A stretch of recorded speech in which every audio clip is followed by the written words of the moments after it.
Cricket తో జ్ఞాపకాలు.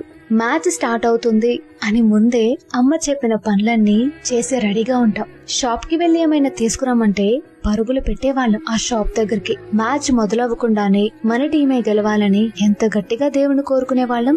స్కూల్లో కూడా ఎవరు గెలుస్తారు, ఎవరు ఎంత స్కోర్ చేస్తారు అని చాలానే డిస్కషన్స్ పెట్టుకునే వాళ్ళం. మ్యాచ్ అయిపోయేంత వరకు కరెంటు మాత్రం కట్ చేయకూడదు అనుకునే వాళ్ళం. మనకిష్టమైన ప్లేయర్ 6 కొట్టినా లేక మంచి స్కోర్ చేసినా మన హ్యాపీనెస్ కి లిమిట్సే ఉండేవి కాదు. క్రికెట్ గురించి న్యూస్ పేపర్ లో వస్తే ఆ న్యూస్ ఖచ్చితంగా చదివేవాళ్ళం. అప్పట్లో అయితే మన ఫేవరెట్ ప్లేయర్ పేపర్ లో వస్తే కట్ చేసుకుని దాచుకునే వాళ్ళం కూడా. అంత ఇష్టంగా చూసే మ్యాచ్ గెలుస్తుంది అనుకున్నది ఓడిపోతే ఎంత బాధపడే వాళ్ళమో. ఇంకా మ్యాచ్ ఓడిపోయినట్టే అనుకున్న టైంలో గెలిస్తే మాత్రం ఆ సంతోషాన్ని మాటలో చెప్పలేదు. ఇప్పటిలా స్మార్ట్ ఫోన్స్ అప్పుడు ఉండేవి కాదు. ఒక్కసారి మ్యాచ్ టీవీలో మిస్ అయితే ఇంకా మిస్ అయిపోయినట్టే ఆ మ్యాచ్.